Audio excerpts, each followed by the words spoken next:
भक्ति की शक्ति प्रस्तावना। यह कहानी एक छोटे से गांव के एक भक्त की है जो अपने प्रेम और समर्पण से भगवान को प्रसन्न करता है। उसकी सच्ची भक्ति न केवल उसके जीवन को बदलती है बल्कि पूरे गांव को ईश्वर की शक्ति का अनुभव कराती है। यह कथा हमें यह सिखाती है कि सच्चे मन से की गई भक्ति का फल अवश्य मिलता है और भगवान अपने भक्तों को कभी अकेला नहीं छोड़ते। पहला भाग। एक सच्चे भक्त का जन्म गंगा नदी के किनारे बसे एक छोटे से गांव में माधव नामक एक गरीब किसान रहता था।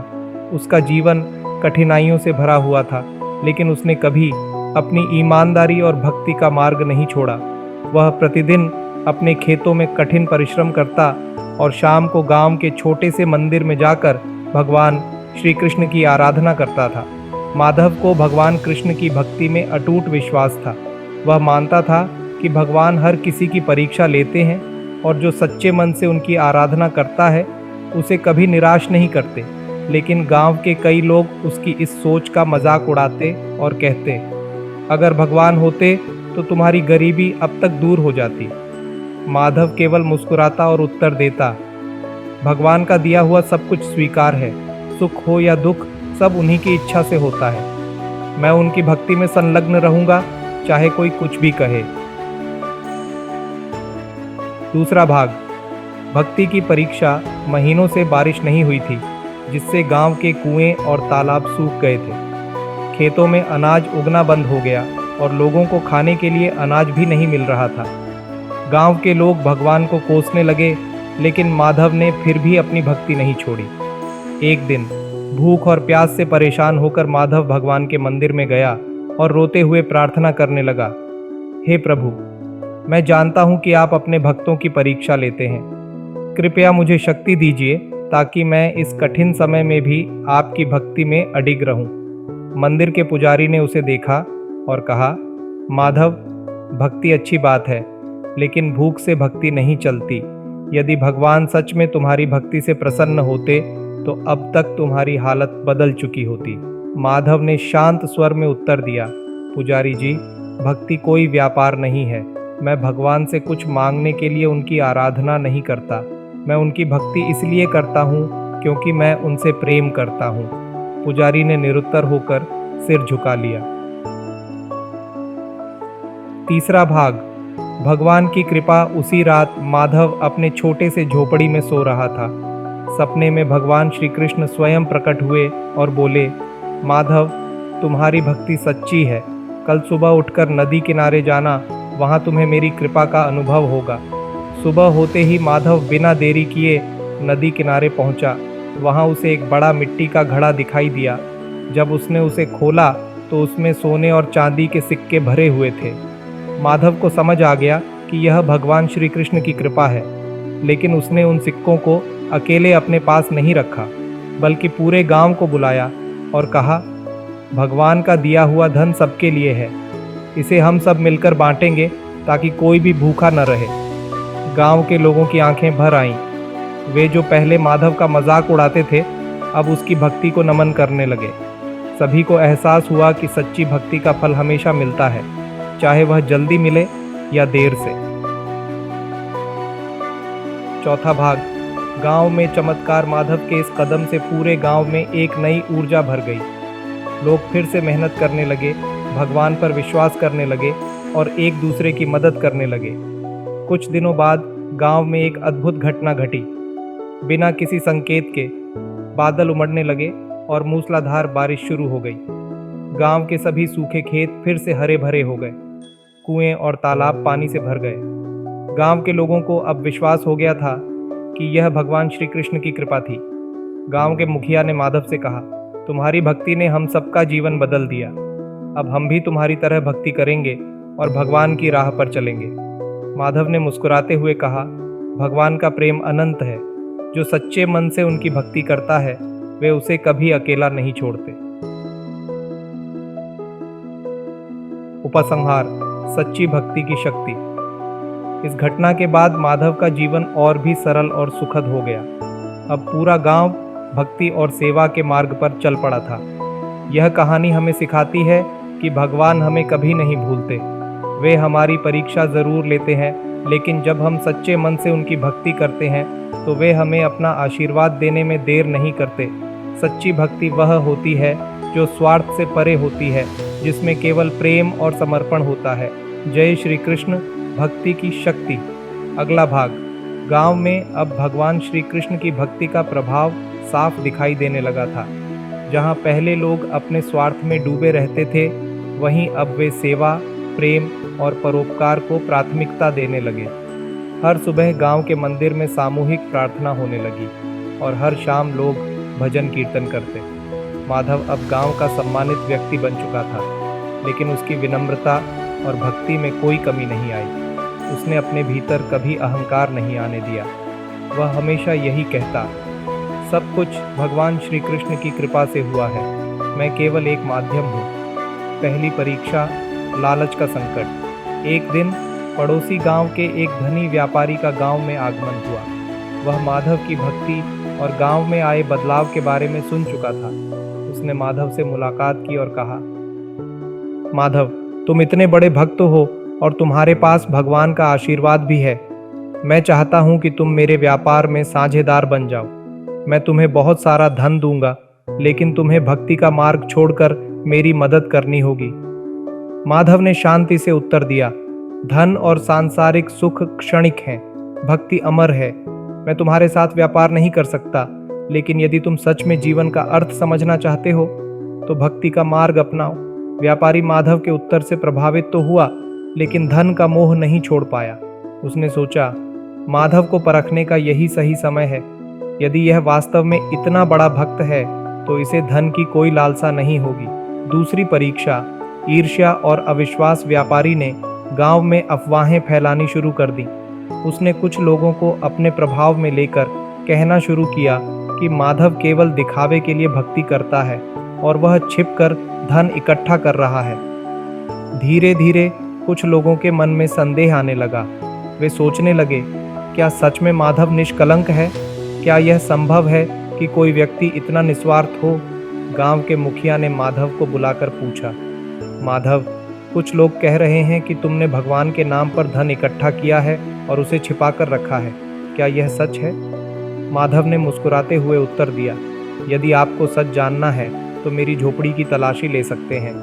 गांव के लोग माधव की झोपड़ी में गए, लेकिन वहां केवल एक चटाई, एक मिट्टी का घड़ा और भगवान श्री कृष्ण की मूर्ति के अलावा कुछ नहीं मिला। सभी लज्जित हो गए और व्यापारी की साजिश समझ गए। मुखिया ने व्यापारी को गांव से बाहर निकाल दिया और सभी ने माधव से क्षमा मांगी। माधव ने कहा, मैंने पहले ही कहा था कि सच्ची भक्ति किसी परीक्षा से डरती नहीं। भक्ति का मार्ग कठिन होता है, लेकिन जो इस पर अडिग रहता है वही सच्चा भक्त कहलाता है। तीसरी परीक्षा, भगवान का प्रत्यक्ष दर्शन। एक दिन माधव गंगा नदी के किनारे बैठकर भगवान श्री कृष्ण का ध्यान कर रहा था। वह पूरी तरह ईश्वर में लीन था, जब अचानक एक तेज प्रकाश उसके सामने प्रकट हुआ। श्री कृष्ण स्वयं माधव के सामने खड़े थे। माधव ने आंखें खोली और उन्हें देखकर आश्चर्यचकित रह गया। उसकी आंखों में आंसू आ गए। वह तुरंत उनके चरणों में गिर पड़ा और बोला, प्रभु, आज मेरा जीवन सफल हो गया। मैं और कुछ नहीं चाहता, बस मुझे आपकी शरण में रहने दीजिए। भगवान श्री कृष्ण मुस्कुराए और बोले, माधव, तुमने हर परीक्षा को पार किया। तुमने लालच, ईर्ष्या और अविश्वास को अपने ऊपर हावी नहीं होने दिया। यही सच्ची भक्ति है। माधव ने प्रार्थना की, हे प्रभु, मैं चाहता हूँ कि मेरे गांव का हर व्यक्ति आपकी भक्ति में लीन हो जाए और सदैव आपके चरणों में रहे। श्री कृष्ण ने आशीर्वाद दिया, ऐसा ही होगा। तुम्हारे गांव में सदा शांति, समृद्धि और भक्ति बनी रहेगी। उपसंहार, भक्ति का अमर संदेश। उस दिन के बाद गांव में कोई भी भूखा नहीं रहा, कोई भी दुखी नहीं रहा। लोग एक दूसरे की सहायता करने लगे और श्री कृष्ण की भक्ति में जीवन व्यतीत करने लगे। माधव की कहानी पूरे क्षेत्र में प्रसिद्ध हो गई और दूर दूर से लोग उसकी भक्ति की प्रेरणा लेने आने लगे।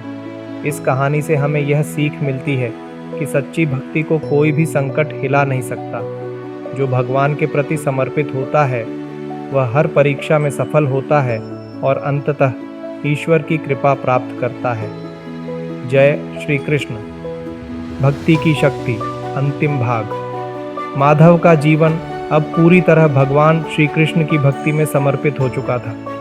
वह गांव के लोगों को सत्संग और भजन कीर्तन के माध्यम से धर्म और सद्भाव का संदेश देने लगा।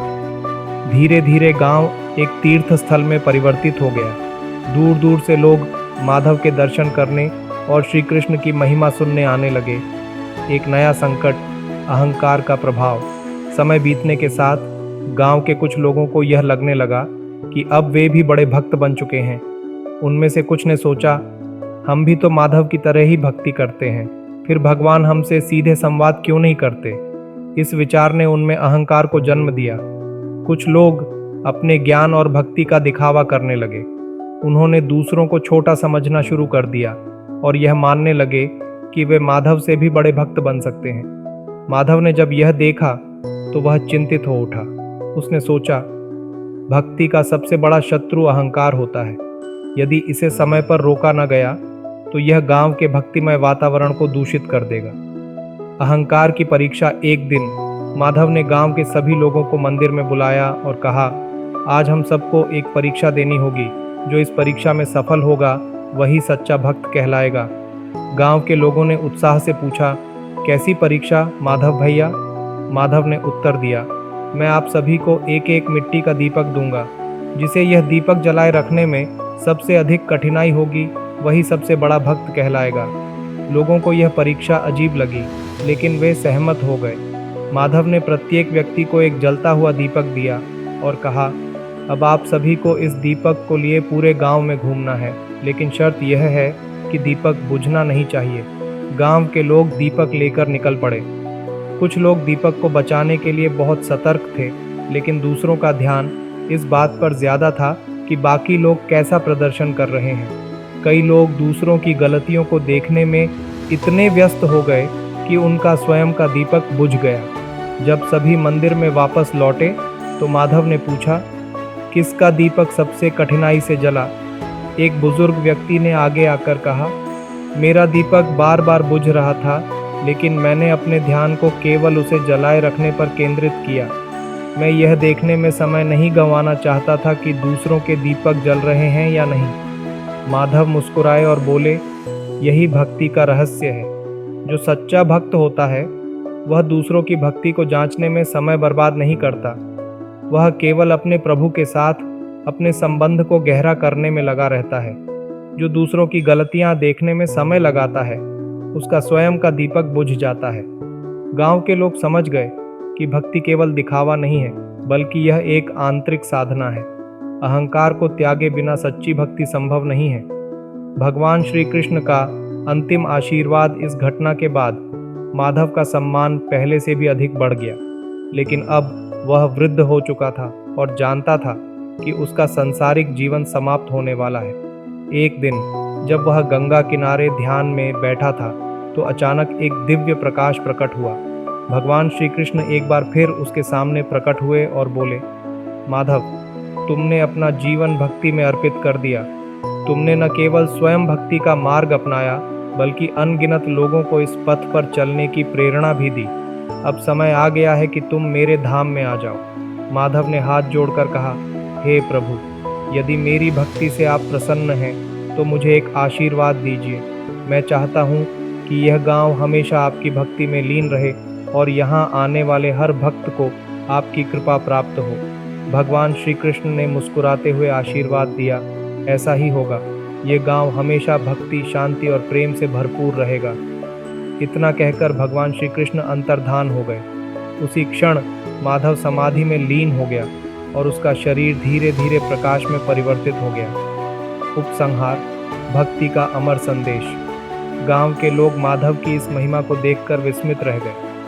उन्होंने उस स्थान पर एक भव्य मंदिर का निर्माण किया और इसे भक्ति धाम का नाम दिया। आज भी उस गांव में हर वर्ष भक्ति महोत्सव का आयोजन किया जाता है, जहां भक्तजन श्री कृष्ण की महिमा गाते हैं और माधव की कथा सुनाते हैं। इस कथा से हमें यह सीख मिलती है कि सच्ची भक्ति न तो धन से आती है और न ही दिखावे से। यह केवल प्रेम, समर्पण और अहंकार के त्याग से प्राप्त होती है। जो व्यक्ति सच्चे मन से भगवान की भक्ति करता है वह कभी अकेला नहीं रहता। भगवान सदैव उसके साथ रहते हैं। जय श्री कृष्ण। आपका जीवन सुखद और ज्ञानमय हो। हमारे साथ जुड़े रहने के लिए धन्यवाद। अगर आपको हमारी कहानियां और ज्ञान की बातें पसंद आई तो कृपया हमारे चैनल गुरुर प्रणाम मोटिवेशन को सब्सक्राइब करें और नई अपडेट्स के लिए बेल आइकन पर क्लिक करना न भूलें। हमें आपके साथ साझा करते रहना है श्री श्री रविशंकर जी की अद्भुत शिक्षाएं और कहानियां। धन्यवाद और शुभकामनाएं।